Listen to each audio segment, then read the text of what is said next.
বিসমিল্লাহির রহমানির রহিম। হাজারাতুজু বিশ্ববিদ্যালয় কলেজের পক্ষ থেকে ডিগ্রি অনার্স বিভাগের শিক্ষার্থীদেরকে অনলাইন ক্লাসে স্বাগত। আমি ফারজানা জেসমিন, প্রভাষক, ইসলামের ইতিহাস ও সংস্কৃতি বিভাগ, হাজারাতুজু ডিগ্রি কলেজ, চাঁদগাঁও, বিএসসি চত্বর, চাঁদগাঁও, চট্টগ্রাম। আজকে আমি ডিগ্রি ও অনার্সের শিক্ষার্থীদের জন্য যে বিষয়টা পড়াবো সেটা হচ্ছে স্বাধীন বাংলাদেশের অভ্যুদয়ের ইতিহাসের অষ্টম অধ্যায়ের থেকে বঙ্গবন্ধুর ৭ই মার্চের ভাষণ। আমি গত ক্লাসে তোমাদেরকে পড়িয়েছিলাম ১৯৭০ সালের নির্বাচন। ১৯৭০ সালে যে নির্বাচনটা হয়েছিল সেখানে আওয়ামী লীগ বিপুল ভোটে জয়লাভ করেছিল। জয়লাভ করার পরেও কিন্তু পাকিস্তান আমাদেরকে ক্ষমতা হস্তান্তর করে নাই, যার কারণে বঙ্গবন্ধু মুক্তিযুদ্ধের ডাক দিতে বাধ্য হয়েছিলেন। ১৯৭১ সালের ৩রা মার্চ আসন্ন জাতীয় পরিষদের অধিবেশন বসার কথা ছিল। ১লা মার্চ প্রেসিডেন্ট ইয়াহিয়া খান এক বেতারের ভাষণে এই অধিবেশনটা স্থগিত করে দিয়েছিলেন। অধিবেশন স্থগিত ঘোষিত হওয়ার সাথে সাথে বাংলাদেশের ছাত্র সমাজ, শ্রমিক, সরকারি বেসরকারি সকল শ্রেণীর জনগণ তখন বিক্ষোভে ফেটে পড়েছিল। বিভিন্ন জায়গায় জনতা পাকিস্তানি সেনাদের আক্রমণ করতে শুরু করেছিল। বাংলাদেশে ঢাকায় সংঘর্ষে বহু লোক নিহত ও আহত হয়েছিল। ওই দিনেই বঙ্গবন্ধুর নির্দেশে ছাত্রলীগ সভাপতি ও সাধারণ সম্পাদক যথাক্রমে নূরে আলম সিদ্দিকী ও শাহজাহান সিরাজ এবং ডাকসুর সহসভাপতি ও সাধারণ সম্পাদক যথাক্রমে আসম আব্দুর রব ও আব্দুল কুদ্দুস মাখন এই ৪ নেতা মিলে এক বৈঠকে স্বাধীন বাংলা ছাত্র সংগ্রাম পরিষদ গঠন করেন। এই ছাত্র সংগঠনের উদ্যোগেই পরদিন দেশব্যাপী ধর্মঘট আহ্বান করা হয়। ওই দিন ঢাকা বিশ্ববিদ্যালয়ে আয়োজিত এক ছাত্র সমাবেশে বাংলাদেশের পতাকা উত্তোলন করা হয়। ৩রা মার্চ ছাত্রলীগের পল্টন ময়দানে বিক্ষোভ সমাবেশে বঙ্গবন্ধু প্রধান অতিথির ভাষণ দেন। সমাবেশে ছাত্রলীগ ৪ দফা ভিত্তিক প্রস্তাব গ্রহণ করেন এবং স্বাধীনতার ইস্তেহার ঘোষণা করেন। এতে স্বাধীন সার্বভৌম বাংলাদেশের নাম ঘোষণা করা হয়। জনসভায় ৪ মার্চ থেকে ৬ মার্চ পর্যন্ত প্রতিদিন ঘোষণা করা হয়। ছাত্র সমাজের এই ইস্তেহারের প্রতি সমর্থন জানিয়ে দেশের শ্রমিক, কর্মকর্তা, কর্মচারী, আপামর জনতা সবাই হরতাল পালন করতে শুরু করে। ঢাকা বেতার ও টেলিভিশন শিল্পীরা তখন অনুষ্ঠান বর্জন করেন। ছাত্র, শিক্ষক, আইনজীবীগণ তাদের কর্মস্থল ত্যাগ করেন। ওই ৩ দিনের হরতালে ঢাকাসহ সমগ্র দেশের আন্দোলনের তুঙ্গে উঠে যায়। ইয়াহিয়া খান তখন পরিস্থিতিতে ভীত হয়ে অজ্ঞতা ৬ মার্চ এক বেতার ভাষণে ঢাকায় আবার পুনরায় ২৫শে মার্চ জাতীয় পরিষদের অধিবেশন আহ্বান করেন। প্রেসিডেন্ট ইয়াহিয়া খানের এই ঘোষণায় কিন্তু বঙ্গবন্ধু আস্থা রাখতে পারেননি। ফলে আওয়ামী লীগের পক্ষ থেকে ৭ই মার্চ রেসকোর্স ময়দানে বৃহত্তর আন্দোলনের কর্মসূচি ঘোষণার জন্য জনসভার আয়োজন করা হয়। যেই ৭ই মার্চে যে জনসভার আয়োজনটা করা হয়, ওই জনসভায় যে ভাষণটা দিয়েছিলেন বঙ্গবন্ধু, সেই ভাষণটাই ইতিহাস খ্যাত ভাষণ বঙ্গবন্ধুর ৭ই মার্চ ভাষণ নামেই খ্যাত। বঙ্গবন্ধু সে নির্দিষ্ট সময়ে ৭ই মার্চে নির্দিষ্ট সময়ে রেসকোর্সের সমাবেশে উপস্থিত হয়ে দিক নির্দেশনামূলক যে ভাষণ দেন তা বিশ্বের ইতিহাসে খ্যাত হয়ে আছে। তার এই ভাষণের মূলত তার বক্তব্যের মধ্যে ৪টি বিষয় ছিল, মূল বিষয় ছিল, যেগুলি হচ্ছে চলমান সামরিক আইন প্রত্যাহার। বঙ্গবন্ধু যে ভাষণটা দিয়েছিলেন ৭ই মার্চে, সে ভাষণের মধ্যে ৪টি মূল বিষয় ছিল। তার মধ্যে একটা হচ্ছে চলমান সামরিক আইন প্রত্যাহার, আরেকটি হচ্ছে সৈন্যদেরকে ব্যারাকে ফিরিয়ে নেওয়া, ৩ নাম্বার হচ্ছে গণহত্যার তদন্ত করা এবং ৪ নাম্বার হচ্ছে নির্বাচিত প্রতিনিধিদের হাতে ক্ষমতা হস্তান্তর করা। কারণ 1970 সালের নির্বাচনে আওয়ামী লীগ জয়লাভ করার পরেও তাদের কাছে ক্ষমতা হস্তান্তর করা হয় নাই। সেই কারণে 7ই মার্চের ভাষণে বঙ্গবন্ধু নির্বাচিত প্রতিনিধির হাতে ক্ষমতা হস্তান্তরের কথা উল্লেখ করেন।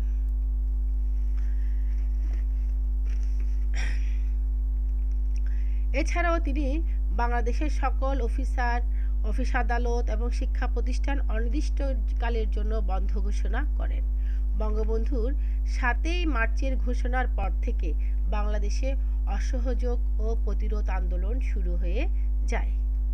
নেতার নির্দেশ অনুযায়ী দেশের স্কুল, কলেজ, অফিস আদালত, কলকারখানা সবকিছুই বন্ধ হয়ে যায়। বিক্ষুব্ধ জনতা তখন পাখানাদার সদস্যদের বিভিন্ন স্থানে প্রতিরোধ করতে থাকে। খাজনা এবং ট্যাক্স আদায়ও তখন তারা বন্ধ করে দেয়। 1 মার্চ সরকার এক সামরিক আদেশ জারি করে সকল কর্মকর্তা কর্মচারীকে কর্মস্থলে যোগ দেওয়ার নির্দেশ দিলেও অসহযোগ আন্দোলন অব্যাহত থাকে। স্বাধীন বাংলা সংগ্রাম পরিষদ এক বিবৃতিতে বার্মা ইস্টার্ন এসো পাকিস্তান ন্যাশনাল অয়েলস দাউদ পেট্রোলিয়ামকে সেনাবাহিনীর ব্যবহারের জন্য কোনো প্রকার জ্বালানি ও তেল সরবরাহ করতে নিষেধ করে। অসহযোগ আন্দোলনকে বেগবান করার নিমিত্তে শেখ মুজিবুর রহমান 4 মার্চ 35 দফা ভিত্তিক এক নির্দেশনামা জারি করেন। এর কয়েকটি হলো: সরকারি বিভাগসমূহ, সচিবালয়, হাইকোর্ট, আধা সাহিত্য সংস্থাসমূহ পূর্বের মতোই বন্ধ থাকবে। বাংলাদেশের সকল শিক্ষা প্রতিষ্ঠান বন্ধ থাকবে। বাংলাদেশের জেলা প্রশাসক ও মহকুমা প্রশাসকগণ অফিস না খুলে আওয়ামী লীগ ও সংগ্রাম পরিষদের সহযোগিতায় শান্তি শৃঙ্খলা রক্ষার দায়িত্ব পালন করবেন। পুলিশ বিভাগ ও অনুরূপ কাজ করবেন। রেডিও, টেলিভিশন, সংবাদপত্র চালু থাকবে, তবে গণ আন্দোলনের খবর প্রচার না করলে কর্মীরা কাজে সহযোগিতা করবে না। কর খাজনা দেওয়া বন্ধ থাকবে, তবে কোনো কর আদায়যোগ্য বা অনাদায়কৃত থাকলে তা বাংলাদেশ সরকার অ্যাকাউন্টে জমা হবে। 23 মার্চ পাকিস্তান প্রজাতন্ত্র দিবসে পূর্ব বাংলার সর্বত্র পাকিস্তানের পতাকার পরিবর্তে বাংলাদেশের পতাকা উত্তোলন বাঙালির জাতীয় উত্থানেরই স্বাক্ষর বহন করে। বঙ্গবন্ধু শেখ মুজিবুর রহমানের আহ্বানে 1971 সালের 2 মার্চ থেকে 25 মার্চ পর্যন্ত বাংলার সর্বাত্মক অসহযোগ আন্দোলন পালিত হয়। পূর্ব বাংলার জনগণ পাকিস্তানি সরকারের নির্দেশ অমান্য ও অগ্রাহ্য করে বঙ্গবন্ধু শেখ মুজিবুর রহমানের নির্দেশ অক্ষরে অক্ষরে পালন করে চলছে। পূর্ব বাংলার পাকিস্তানি প্রশাসন সম্পূর্ণরূপে অচল হয়ে পড়েছিল। বঙ্গবন্ধু শেখ মুজিবুর রহমান হয়ে উঠলেন কার্যত সরকার প্রধান। বঙ্গবন্ধু শেখ মুজিবুর রহমানের আবাসস্থল ধানমন্ডি 32 নম্বর সড়কের বাড়িটি পরিণত হয় ব্রিটিশ প্রধানমন্ত্রীর 10 নম্বর ডাউনিং স্ট্রিটের অনুরূপ, অর্থাৎ সকল নির্দেশের উৎসস্থল। লন্ডন থেকে প্রকাশিত দৈনিক ইভিনিং স্ট্যান্ডার্ড পত্রিকায় ভাষায়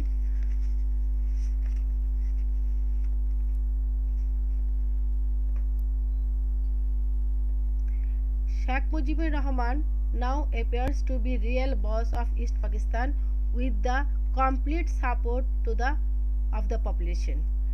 Rahman's home in Dhanmondi, already known as number 10 Downing Street, in imitation of the British Prime Minister. Residence has been besieged by brokers, politicians, bankers, industrialists, and people from all walks of life. এই যে বঙ্গবন্ধুর 7 মার্চের ভাষণ, এই ভাষণে বঙ্গবন্ধু যে কথাগুলি বলেছিলেন এবং তিনি যেভাবে ভাষণটা শুরু করেছিলেন, যার কারণে এই ভাষণটা ইতিহাসে বিখ্যাত এবং খ্যাত হয়ে আছে। দেশের 7.5 কোটি জনগণের মধ্যে এরূপ টান উত্তেজনার মাঝে বঙ্গবন্ধু শেখ মুজিবুর রহমান 7 মার্চ বিকেলে 3টা 28 মিনিটের সময় 18 মিনিটের যে ঐতিহাসিক ভাষণটা দেন, তোমাদেরকে মনে রাখতে হবে এই ভাষণের স্থায়িত্ব ছিল 18 মিনিট। তিনি 18 মিনিট ভাষণ দিয়েছিলেন। কখন? 7 মার্চ। কখন দিয়েছিলেন? 3:30টার দিকে, 3:28 সময় তিনি 18 মিনিটে এই ভাষণটা দিয়েছিলেন। এই ভাষণের মধ্যে তিনি পুরা বাঙালি জাতিকে একত্রিত করতে পেরেছিলেন।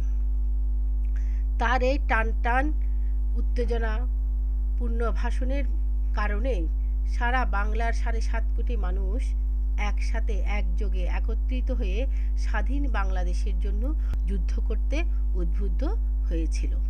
কারণ তার ভাষণের মধ্যে তিনি এমনভাবে এমন কিছু কথা বলেছিলেন যার কারণে সকল মানুষ একত্রিত হতে বাধ্য হয়েছিল এবং দেশপ্রেমে উদ্বুদ্ধ হয়ে তারা দেশের জন্য যুদ্ধ করতে আগ্রহী হয়েছিল এবং তারা যুদ্ধ করে শেষ পর্যন্ত দেশের স্বাধীনতা তারা ছিনিয়ে আনতে পেরেছিল। তাহলে বঙ্গবন্ধু 7 মার্চের এই ভাষণের কি গুরুত্ব এবং তাৎপর্য ছিল, আমরা এখন সেটাই জানব। বঙ্গবন্ধু 7 মার্চের ভাষণের গুরুত্ব এবং তাৎপর্য। এই যে বঙ্গবন্ধু 7 মার্চের ভাষণের গুরুত্ব এবং তাৎপর্য কি ছিল, আমরা এখন সেটা জানব। এই গুরুত্ব তাৎপর্য যদি আমরা পড়তে যাই তাহলে আমরা সেখানে দেখি 7 মার্চ 1971 সালে রেসকোর্স ময়দানে বঙ্গবন্ধু যে ভাষণটি প্রদান করেন, প্রকৃতপক্ষে সেদিনেই তিনি পুরো জাতিকে স্বাধীনতার ডাক দিয়ে দিয়েছিলেন। তার এই ভাষণ পশ্চিমা শাসক গোষ্ঠীর মনে কাঁপন ধরিয়ে দিয়েছিল। বঙ্গবন্ধুর এই ভাষণে পূর্ব বাংলার জনগণ যখন টান উত্তেজনায় কাঁপছে, তখন 9 মার্চ মাওলানা ভাসানী বঙ্গবন্ধুর ভাষণের প্রেক্ষাপটে পূর্ব পাকিস্তানের আজাদি রক্ষা এবং জনগণের মুক্তি সংগ্রামে ঝাঁপিয়ে পড়ার আবেদন সহ একটি প্রচারপত্র প্রকাশ করেন। এই প্রচারপত্রে তিনি পাকিস্তান সরকারকে 25 মার্চ 1971 পর্যন্ত সময় বেঁধে দেন। নিম্নে আমরা পর্যায়ক্রমে এই ভাষণের গুরুত্ব এবং তাৎপর্যগুলি আলোচনা করছি, মনোযোগ দিয়ে তোমরা শোনো। এই ভাষণের গুরুত্ব তাৎপর্য বর্ণনা করতে গিয়ে আমরা প্রথমে যে পয়েন্টটা ধরবো বা পড়বো সেটা হচ্ছে বঙ্গবন্ধুর এই ভাষণ বাঙালি জাতিকে বিচ্ছিন্নবাদী হওয়ার অপবাদ থেকে রক্ষা করে। কি বলেছি? বঙ্গবন্ধুর এই ভাষণ বাঙালিকে বিচ্ছিন্নতাবাদী হওয়ার অপবাদ থেকে রক্ষা করে। কিভাবে? এই ভাষণে তিনি 23 বছরের বাঙালির করুণ ইতিহাসের বর্ণনা তুলে ধরে এর অবসান দাবি করেন। 23 বছরের করুণ অবসান মানে হচ্ছে বাংলাদেশ, পাকিস্তান এবং ভারত যখন স্বাধীন হয়েছিল 1947 সালের, পাকিস্তান স্বাধীন হয়েছিল সেই 1947 সাল থেকে 1971 সাল পর্যন্ত 23 বছর এই যে বাঙালিদের করুণ পরিণতি, করুণ ইতিহাস, এই করুণ ইতিহাসের বর্ণনা তিনি তুলে ধরে এর অবসান দাবি করেন। এই অবস্থা থেকে বাংলার মানুষ যে মুক্তি চায় সে কথাও তিনি শাসক গোষ্ঠীকে স্মরণ করিয়ে দেন। তিনি ইয়াহিয়া খানকে অ্যাসেম্বলি কল করার কথা বলেন এবং পাকিস্তানে গণতন্ত্রের ভিত রচনা করার আহ্বান জানান। ইয়াহিয়া খান সময় ক্ষেপণ করে 25 মার্চ রাতে নিরীহ বাঙালির উপর হাইনার মতো পশ্চিমা সেনাবাহিনী লেলিয়ে দেন, যার পরিপ্রেক্ষিতে বাঙালি অস্ত্র হাতে তুলে নিতে বাধ্য হয়েছিল। তাহলে 2 নাম্বার যে গুরুত্বটা সেটা হচ্ছে পুরো জাতিকে সংগ্রামের জন্য তৈরি করা। শেখ মুজিবুর রহমানের এই 7 মার্চের ভাষণের মাধ্যমে তিনি পুরো জাতিকে ঐক্যবদ্ধ করে অন্যায়, জুলুম, অত্যাচারের বিরুদ্ধে ঐক্যবদ্ধ হয়ে কাঁধে কাঁধ মিলিয়ে লড়াই করার প্রেরণা এবং সাহস জুগিয়েছিলেন। তার এই ভাষণটার মাধ্যমে বাংলার পুরো 7.5 কোটি মানুষ ঐক্যবদ্ধ হয়ে একসাথে কাজ করার সাহস বা প্রেরণা পেয়েছিল। 3 নাম্বার, নিয়মতান্ত্রিক উপায়ে ক্ষমতা হস্তান্তরের আহ্বান। বঙ্গবন্ধু 7 মার্চ 18 মিনিটের এক সংক্ষিপ্ত তেজস্বী যে ভাষণ দেন, এ ভাষণে তিনি সরকারের বিরুদ্ধে অসহযোগ আন্দোলনের ডাক দেন এবং তখনও জাতীয় পরিষদের অধিবেশনে যোগদানের জন্য 4টি শর্ত আরোপ করেন। পাশাপাশি সরকারকে চাপে রাখার জন্য এবং সরকার যদি জনগণের ন্যায্য অধিকার প্রতিষ্ঠার আন্দোলনে গুলি চালায় তবে প্রত্যেকে ঘরে ঘরে দুর্গ গড়ে তোলারও তিনি আহ্বান জানিয়েছিলেন তার এই 7 মার্চের ভাষণে।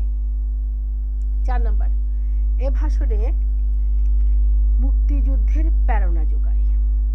এই ভাষণে মুক্তিযুদ্ধের প্রেরণা যোগায়। বঙ্গবন্ধু 7 মার্চের এই ভাষণে বীজ মন্ত্রের মতো পুরো জাতিকে উদ্বিজিত করে এবং স্বাধীনতা সংগ্রামে ঝাঁপিয়ে পড়ার প্রেরণা জুগিয়েছিল। এই ভাষণ মানুষকে প্রয়োজনে রক্ত দেওয়ার জন্য পর্যন্ত তৈরি করতে উৎসাহ জুগিয়েছিল। 5 নাম্বার, এই ভাষণ জনগণকে দেশের প্রতি ত্যাগ স্বীকার উদ্বুদ্ধ করেছিল। বঙ্গবন্ধুর এই 7 মার্চের ভাষণ তিনি পশ্চিমা শাসক গোষ্ঠীর উদ্দেশ্যে পরিষ্কার ভাষায় জানিয়ে দেন যে তিনি প্রধানমন্ত্রিত্ব চান না, তিনি চান বাংলার গরিব দুঃখী মানুষের অধিকার প্রতিষ্ঠা করতে। দেশ এবং দেশের জনগণের প্রতি তার যে মমত্ববোধ, সে মমত্ববোধেই জনগণকে দেশের জন্য সর্বোচ্চ ত্যাগ স্বীকারের প্রেরণা যোগায়। 6 নাম্বার, বাঙালির অধিকার আদায়ে তিনি কম্প্রোমাইজ করবেন না। তার এই ভাষণের মূল যে কথাটা ছিল, তিনি কখনোই বাঙালির অধিকার আদায়ে তিনি কম্প্রোমাইজ করবেন না। এই ভাষণে তিনি বলেছিলেন, রক্ত যখন দিয়েছি প্রয়োজনে আরও দেব, তবু এদেশের মানুষকে মুক্ত করে ছাড়ব ইনশাল্লাহ।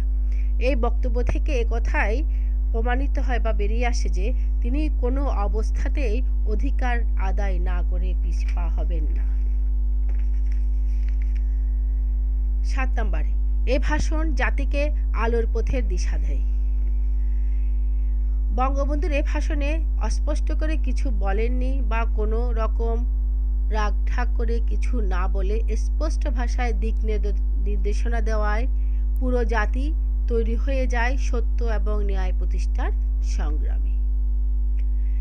8 নাম্বার, তার এই ভাষণ ভবিষ্যতের সংগ্রামের রূপরেখা তুলে ধরা হয়। তার এই ভাষণে পূর্বাঞ্চলে 7 মার্চ থেকে কোর্ট কাচারি, আদালত, শিক্ষা প্রতিষ্ঠান, সরকারি বেসরকারি বিভিন্ন অফিস কলকারখানা বন্ধের ঘোষণা দেওয়া হয়, ট্যাক্স বা খাজনা বন্ধের ঘোষণা দেওয়া হয়। তবে গরিবদের যাতে কষ্ট না হয় তার জন্য রিক্সা, গরুগাড়ি, রেল ও লঞ্চ চালু থাকার ঘোষণা দেওয়া হয়।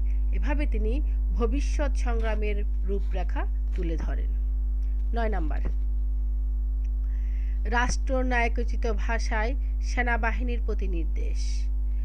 যে সেনাবাহিনী বাঙালির বুকের রক্তে রঞ্জিত করেছে রাজপথ, সেই সেনাবাহিনীকে তিনি ব্যারাকে ফিরে যেতে বলেছিলেন এবং নিরস্ত্র বাঙালির উপর গুলি না চালানোর হুকুম দেন এবং এই বলে সতর্ক করে দেন যে বাঙালি যখন মরতে শিখেছে কেউ তাদের দাবাইয়ে রাখতে পারবে না।